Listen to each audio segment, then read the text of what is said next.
Roll Tide. All right. First, I'd like to say thank you for welcoming me to your sweet home known as Alabama. Right now, we're still snowing in New York, so I'm glad to have a break from the snow. I see you guys are doing a lot of work with Fort Knox. I did my basic training at Fort Knox, so it's always good to hear that name every once in a while. I see a lot of people here that I know. I don't know everybody by name, but I pass people in the elevators in the hallway, and they say, "Hey, I know you. I heard you speak." So it makes me feel kind of popular. At least with the niche, people here. And we also have some people who come up to visit the spice plant and CDS Unistel up in Rochester. All right. Well, good evening or afternoon. I'd like to say thank you for inviting me here once again, and hope you enjoy my story. I'm here to talk to you today about how my life changed forever in the course of a moment, and how the AbilityOne program helped me find a new path.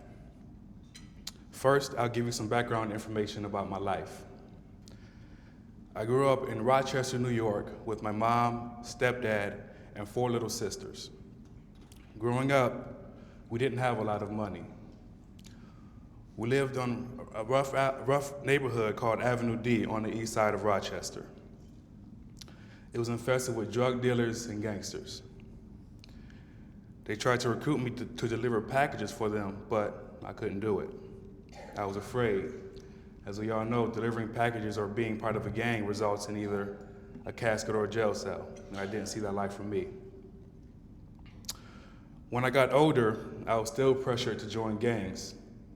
Didn't want to do it. I wanted to get out of my neighborhood, but I didn't know how. In 2004, the war in Iraq was well underway, and I kept seeing the Army advertisement, "Be all you can be." I liked the way that sounded, and I knew that joining the Army would get me out of Rochester and would also be the quickest way out of my parents' house. My family didn't want me to leave, but they had to support my decision to join the Army.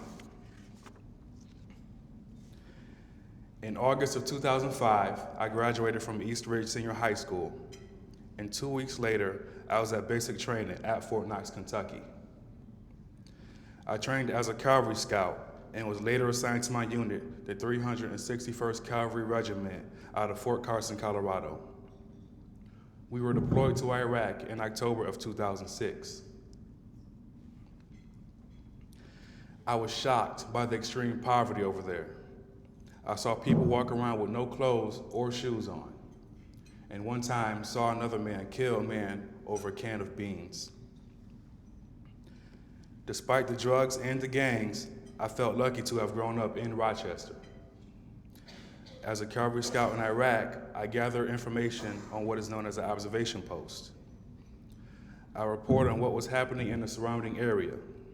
Sometimes I was on a busy street, others on the top of a mountain. Then on June 17th, 2007, something happened that changed my life forever. I don't remember much, but with help from my family and friends, I have pieced together the details of what I'm about to tell you. We were pulling security in Salt City. My assignment was to check people for weapons and explosive devices as they entered the building. The Iraqi police were supposed to be there to help us this day, but they were absent, which is never a good sign. It could mean an ambush is coming. Maybe the police knew something we didn't know that day.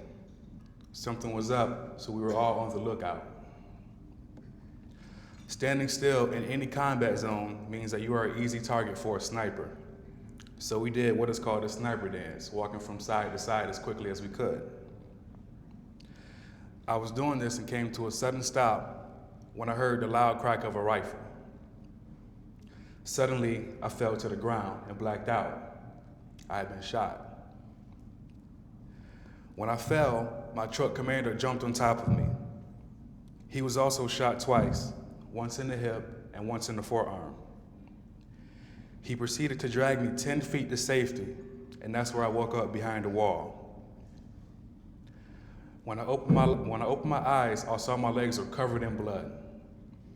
My left leg was so damaged, I couldn't recognize it.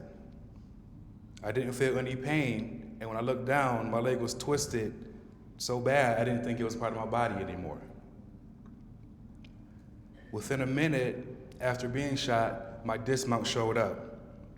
He assured me that my leg was still attached.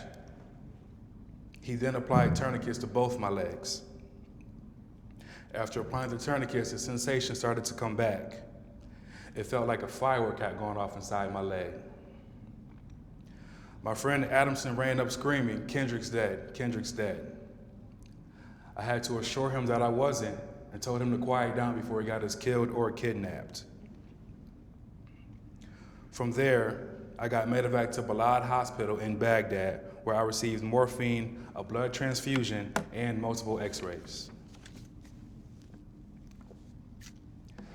The x-rays showed me that one of the bullets damaged my femoral artery and shattered my left femur, or thigh bone. I had another gunshot wound in my right leg. My left leg was so damaged, doctors thought they needed to amputate right away. They told me the firework sensation I felt in my left leg was nerve damage. Due to the bullet hitting a nerve in my left leg, I lost the use of the toes on my left foot. On top of all of this, because I was on the ground for so long, sand got caught in my wound on my left leg and my blood was infected by sand parasites. I was in my hospital bed when my squadron commander and command sergeant major came into a room with a square box. I thought to myself, Purple Hearts come in boxes like that. Then that's when it all came crashing in on me, that the box was for me. This is the medal that you get when your career is over. I was only 20 years old at the time, and I was overwhelmed. I thought to myself, what am I gonna do now? Where am I gonna go? What am I gonna do? The Army was the only thing that I wanted to do when I graduated high school, and it was over. From Baghdad, I was transferred to Longstuhl Hospital in Germany. In Germany, I received a blood transfusion. On June 25th, 2007, I was sent to America to heal. I was sent to the Evans Army Community Hospital at Fort Carson. The doctors told me they would do everything they could to save my leg, but they couldn't give me a guarantee. Before every surgery I went through, the doctor would tell me, this time you may wake up without your leg. So when I woke up, I would close my eyes and reach my fingers down to touch it to make sure it was still there. I would start at my hip, go to my knee, and then finally down to my toes. I did this 14 times over 3 months until we knew I was able to keep both my legs.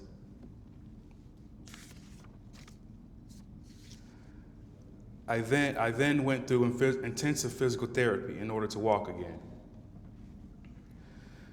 While in the hospital, the doctors told me that my body had completely shut down. I lost 80 pounds in the hospital. I stayed at Evans Army Community Hospital for 3 months. Then in September of 2007, my 2 legs and I walked out. I had a titanium rod in one leg and a pair of crutches in the other, but I was walking, and it was a good day. My next assignment was at the Warrior Transition Unit. The WTU was for soldiers who were either transitioning back into the military or into civilian life.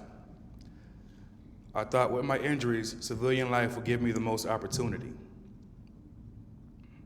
While I was there, I worked on my resume and I planned for my next step in life.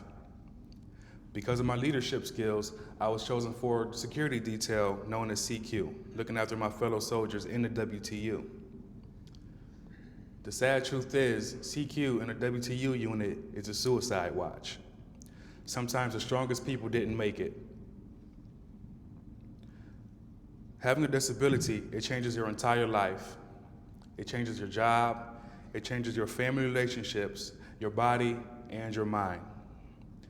Some people can deal with having a disability temporarily or depending on others temporarily, but few can handle having a disability forever. Some people never learn to accept this, and I saw this firsthand. People stronger than me were cracking, and it was one of the darkest times of my life. But little did I know, it was about to get worse.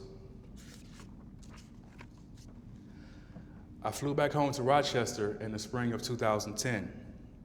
My family and friends were happy I was home, but didn't know how to treat me after getting hurt. I wasn't the same 18-year-old boy that had left. I came home a 23-year-old man with gunshot wounds and PTSD. Some people were even afraid of me. I can recall one time laying down on my grandmother's couch with my eyes just closed, and they were whispering to each other, well, who's gonna wake him up? He may jump on us, he may have a flashback. I moved in with my dad when I got home, but I felt like a burden. My family didn't want me to join the Army in the first place, and here I was, only 23 years old and permanently disabled. I didn't want them to say, I told you so I left. I lied and said I had a place to go. Truth is, I was homeless. Some nights I would stay on my mom's or dad's couch, but others I would stay in my car. I had a daily routine of getting drunk during the daytime and falling asleep in my car at night. I compare leaving the Army to quitting drugs cold turkey. It felt like such a quick transition. I went from serving my country, having the respect of my peers and others around me, to quickly being unemployed and homeless. I felt like the blood I shed for the country was for nothing. I struggled to find a job in Rochester. My military training didn't easily translate into a job in the civilian world. I went on many interviews while in Rochester, and they asked me, what do you know how to do? What skills can you bring to our company? And all I could respond with is, I know how to kick in doors and hunt for terrorists. And they would quickly say, we don't need that here, sorry. It seemed like I was only qualified for manual labor jobs, but because of my injuries, I couldn't do these jobs. After a few months of living in my car, I confessed to my mom how bad my situation was. She took me to church where I prayed for help. I was desperate. I tried to think of people I could reach out to, and that's when I remembered General Mixon. Here's a picture of General Mixon here with me and my mom in the hospital. At the time, he was a commander of the post at Fort Carson. And when he came to visit me, he told me that he was from Rochester and he planned to retire there. Now at the time in this picture, I'm a PFC and he's a major general. I thought he was making false promises at the time. I thought he's not gonna remember me after so many years. But I went to visit him anyway. He had retired and taken a position at a nonprofit agency called CDS Unistel. I was embarrassed to meet with General Mixon. I was in ragged clothing and I hadn't shaved in 2 weeks. Couldn't even afford a haircut at the time. He set up a meeting with the CDS Unistel Spice Factory and got me enrolled in their Warrior Salute program. The Warrior Salute program helps injured service members transition back into civilian life. The program provides rehabilitation and therapy along with vocational assessment and training to soldiers suffering from TBI and PTSD. It also includes accessible apartments. At the time, it was just what I needed. I got the keys to my own 2-bedroom apartment where I could live while going through rehabilitation. I also got a job at the Spice Factory. During my vocational assessment, they discovered I have some leadership skills. I got my forklift license and was made production supervisor at the Spice Factory. This job was made possible by the AbilityOne program. I supervised 30 individuals who also have disabilities.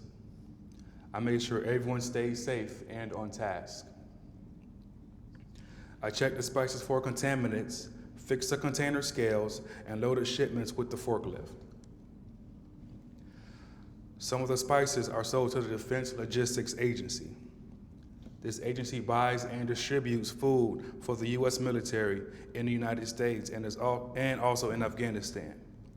And it is because of this military customer that the Spice Factory has very tight security. I had to use a security badge to get into 3 different places in the Spice Factory. Sometimes that can be annoying, especially if you lose it. The Spice Factory is a sterile environment, so everyone has to wear specialized clothing that covers their hair and shoes. After 1 year, I graduated from the Warrior Salute program. This program helped me transition from the military world to the civilian world. I got my forklift license and learned some supervisory skills. Shortly after graduation, CDS offered me a full-time position as the activities coordinator for the Salute program, which I gladly accepted. My responsibilities include driving the guys to and from appointments and any social activities or errands they need to do. Being a wounded soldier myself, we find that when soldiers are drunk and they're away from home, they quickly turn to drugs and alcohol. And that's when soldiers, they commit suicide and they either, have an accidental death from a mix of combination of pills and alcohol. So this job is important to me because I can help these guys through any problems that they have, and I can also relate to them because I've been where they are right now. As a graduate, I also provide CDS with recommendations on how to improve the program. I moved out of the program housing and into my own one-bedroom apartment. I'm financially independent for the first time in my life. I'm proud to have a place to call my own, and I'm a long way from where I was in the summer of 2010. It is because of the AbilityOne program that I have a second chance at a career and at life. And now I can take time to enjoy the little things in life again. Here's a picture of me and my little sisters playing Operation. And I told them in real life, Operation isn't as fun. In closing, thank you for listening to my story today. I am just one of thousands of people who have been supported by the AbilityOne program, but I want more people to know about it. I am told that 10 million people with disabilities are unemployed in the United States. I used to be one of those people, and it was the darkest time of my life. Thank you for helping to change that number today. There are so many success stories behind the AbilityOne program, and I'm grateful to be one of them. Thank you.